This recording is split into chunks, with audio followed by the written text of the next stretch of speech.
This conference will now be recorded. Okay, so Ram, I've received your resume. So can we get started now? Yeah, please, Kumar. Go ahead. Yeah. So for anybody who is watching this video, this is just a mock interview. Okay, just to get your feeling for how the performance testing interviews will be. Okay, so myself Kumar from Isha Training Solutions. Yes, Ram. So tell me about yourself. I just have your resume in front of me. So can you please tell me about yourself? Yeah, good afternoon, Kumar. Presently, I'm working as a performance test engineer with the Systems Limited. So I have a 4+ years of experience, and I completed my MTech from Andhra University. Yeah. Okay. So Would I say my? Yeah, sounds good. So I'll try to review Ram, anything which is missing. Okay. So when somebody is asking you to tell me about yourself, yes, little bit of education is required, which you have told, but they are interested to know what you have done in performance testing, because obviously you have applied for performance testing job.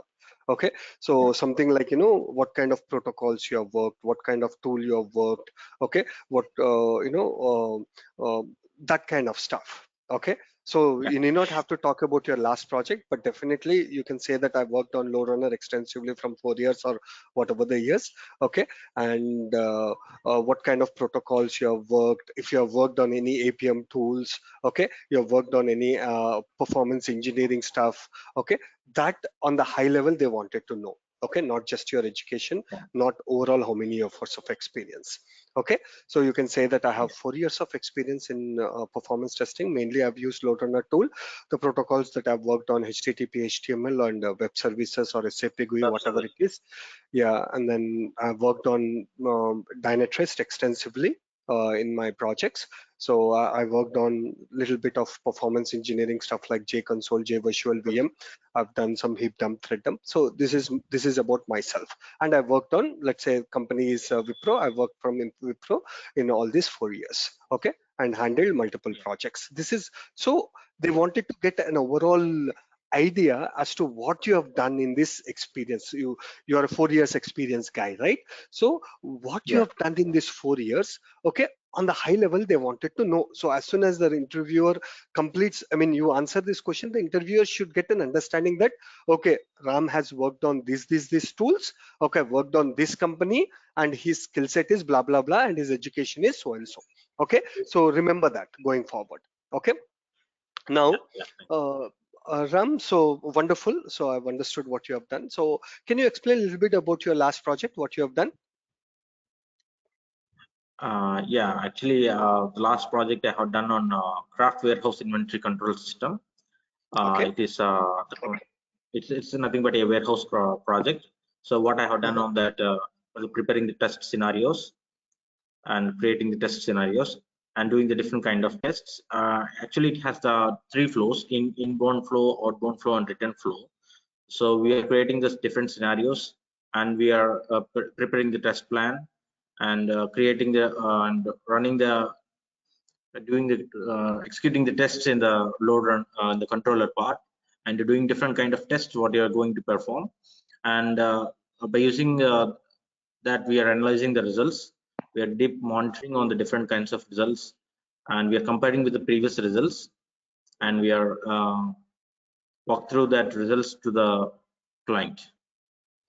Good. Yeah. So this is very close to what people expect, Ram. But what you can see is first where you have to start is you have talked about the project, which is very good. Talked about the inbound flows, outbound flows, and all that. First of all, you haven't told which tool you have used. Directly you jumped into LoadRunner. Okay, you say that my last project is blah blah blah, which you have explained. You have talked about the inbound flow or outbound flow, which is very good. We have used the LoadRunner tool for this project, and we have used so and so protocol. That is the very important thing. Which protocol?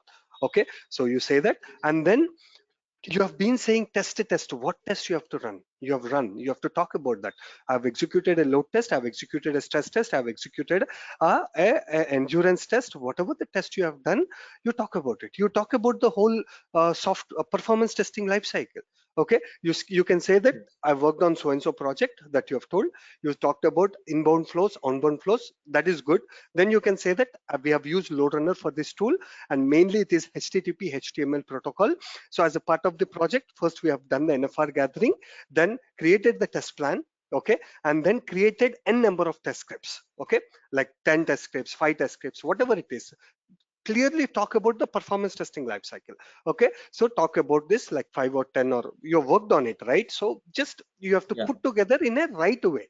Okay, that's it. So you have to talk about like I have worked on so and so scripts. I've created 10 scripts for this project.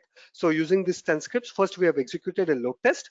Okay, then presented the results. If they are good enough, then executed the stress test, then endurance test, then we have created a complete final test report and submitted it to the client. Okay, this is how it should be. Yes. So wonderful, Ram. It's good. Can you please give me a briefing about the architecture? So what is the architecture of this application? Can I know more about that architecture? Yeah, actually it is having the application architecture. It's having a load balancer and 2 web servers and 4 app servers and 2 database servers. Okay, so can you tell me more about those data? What kind of database servers this is? What kind of servers they are? Can you give me a little more briefing on that one? And which load balancer you're using? What is the algorithm? Yeah, actually, I worked on Oracle database servers. Yes, Yep. and application servers like IASC application servers, and on the web servers, I worked on the web servers. So here the load balancer, it just balance the requests, and according to the requirement, it sends to the different application servers. Okay, so again, Ram, do more research of your application. You go to your technical design document of your project. It will clearly give you what is the hardware. Okay, give them with the versioning. Okay, so go to the I know you are a performance tester, but very rarely we get into the architecture and see each and everything. Okay, but for the interview purpose alone, you have to learn this. What is the hardware? Which okay, uh, is it a RHEL or a HPUX? Okay, what is it? Okay, and along with the version you have to understand, and the hardware configuration also it will give you. Is it a 64 GB RAM? What it is? Okay, which company is it? Everything will be there. Okay, you have to learn that, and which Java version. Okay, is a .NET application or a Java application. If it is a Java application, which version of Java you are using. Okay, and the database. If it is a Java, then database is usually an Oracle. Which Oracle version? Okay, is it with HANA or not? So everything you are expected to talk about it. Okay, that's when they will be satisfied. It is all there in your technical design document. Any application you test it, there will be a technical design document over there. It will give you the hardware, software, everything will be there. This is very, very important, Ram. Otherwise you are missing your interview. Okay, no wonder you are not able to crack the interview. Okay, anyways, so you said you have been using the LoadRunner. Can you please tell me about few scripting challenges that you have faced in your project, in your last project or any of your projects? The scripting challenges. With the scripting challenges, like while you're generating while you're recording the scripts and replaying the scripts, I'm unable to find out the dynamic value response. Then what I did is I speak with the developer.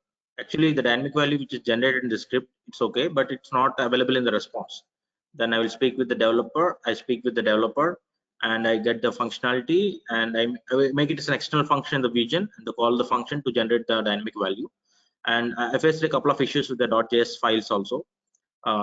Yes, and then when I'm doing the scripting part, what I have faced is the dynamic value which is generated from the server, which is the length which is changing. So when I'm capturing the dynamic value, automatically the value of the length is which is changing.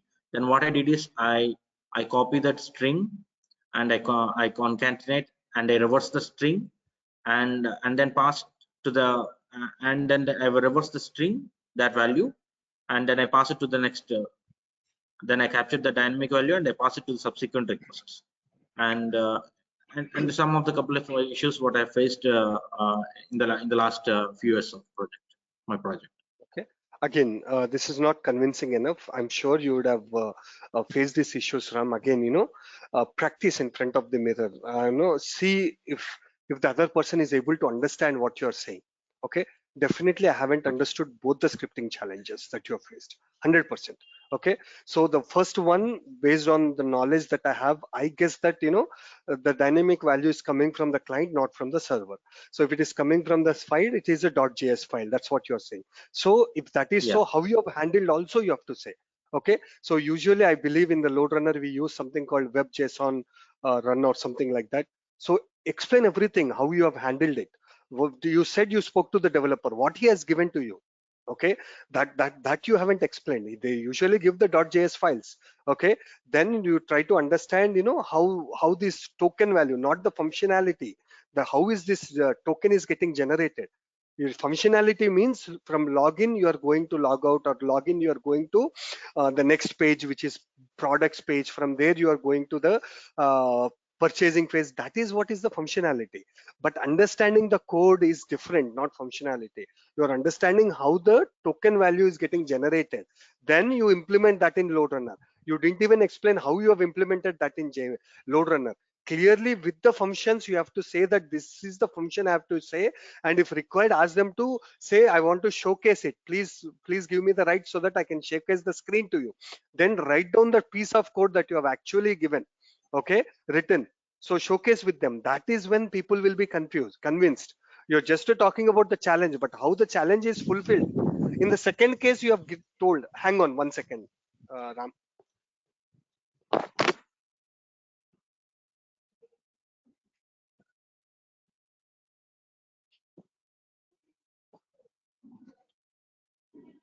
So Ram, I'm coming back one second. Yeah.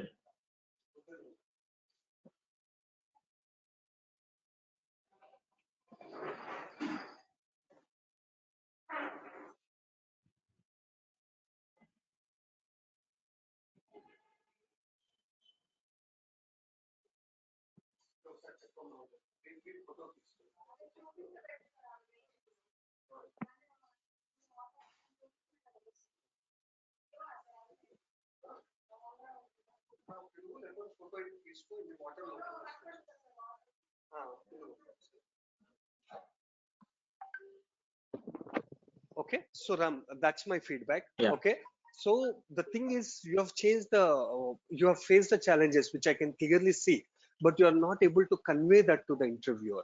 Okay, so that is very, very important. Okay, so clearly, like, talk about 2 or 3 challenges and clearly talk about the challenge and how you have fulfilled the challenge. When they ask about the challenges, they just don't wanted to hear the challenges.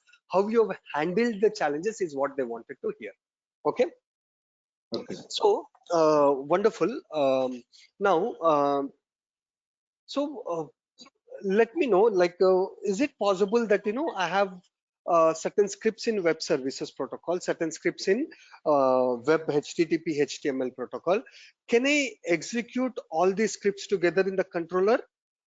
In other words, some scripts are in one protocol, some scripts are in another protocol, and based on the workload modeling, can I execute all this at once in the controller? Is it possible? Yes, it is possible that to execute the scripts with the different protocols. Okay, fine, wonderful. So in the controller, I have already started the test. The test is running fine. Okay, it is a 1-hour test. Now I realized that I wanted to add 20 more users. I'm running the test with 1,000 users. Okay, for example, I wanted to add, let's say, 20 more users as the test is running. Is it possible? If so, how you do it? Yeah, it is possible to add or delete the users to in the controller when the script is going on. We have to check. We have to click on the users, Okay. and by the settings, when you click on the users, it automatically a pop-up will come, and there you can increase or decrease the users. Okay. So why do we add these randover points at all? What is the purpose of these randover points? Yeah, randomos. Yes, rendezvous is nothing but all users are waiting at a certain point to hit the same action at the same time. That is the purpose of the rendezvous. Understood. Okay, now let's Yes. say you have run the test with 1000 users. As soon as 600 users have reached that point, then it should release all the users, not all the 1000 users. Okay, you're running the test with 1000 users, but generally if you put a rendezvous point, it will wait for all the 1000 users to come, and then all the users will be released. But I want to release as soon as 600 users are reached. Is there a way to do that?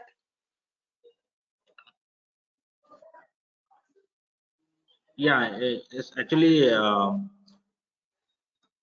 actually in the when you're doing the scripting, right, in the Vusion we can write no, actually that yes.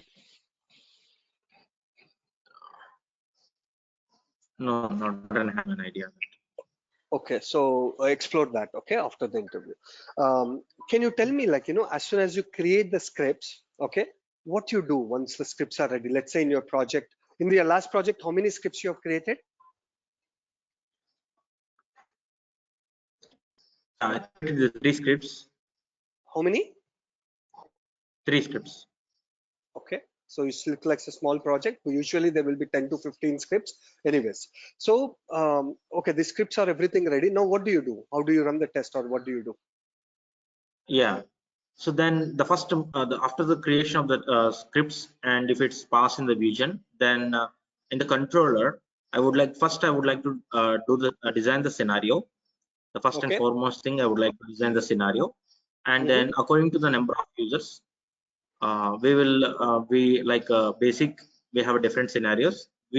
What the first thing is that we ramp up the users, and if you run the load test, then we give the steady state, the time for load test if it's 1 hour, and then we ramp down the users according to the time.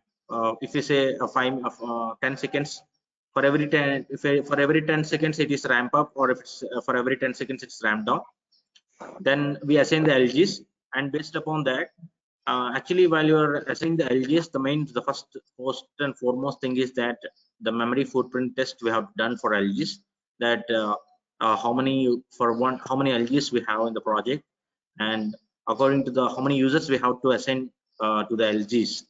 So for the different kind of test, and for we have to run the test with a different number of users, and we create the scenarios. And if you have an SLA, then we automatically we set the SLA, the standard, it's 3 seconds or the 5 seconds, according to the requirement, the client requirement. Then we execute the test, and we set the test in the controller, and we'll start the test. So let's say I have to run the test with 2000 users. So how do you know that how many LGs you needed? Yeah, actually, 1 LG it's required.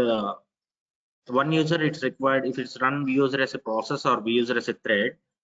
So when we run user as a process, it is for every user it required a 5 MB of data for the LG.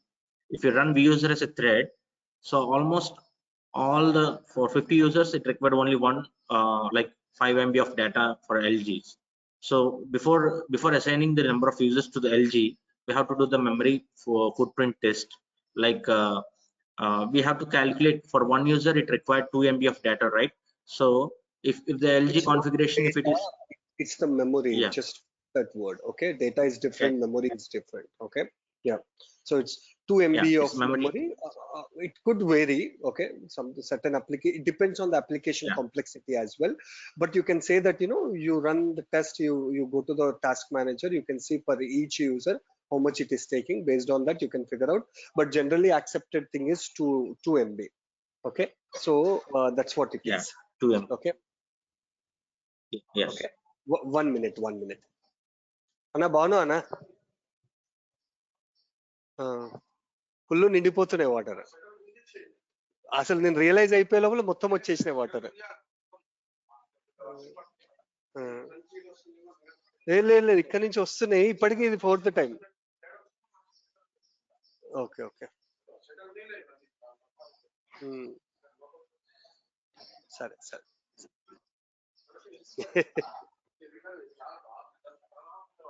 Sudden గా వచ్చేసినాయి నీళ్ళన్నీ.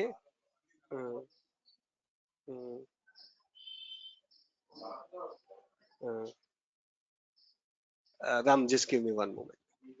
Yeah, please.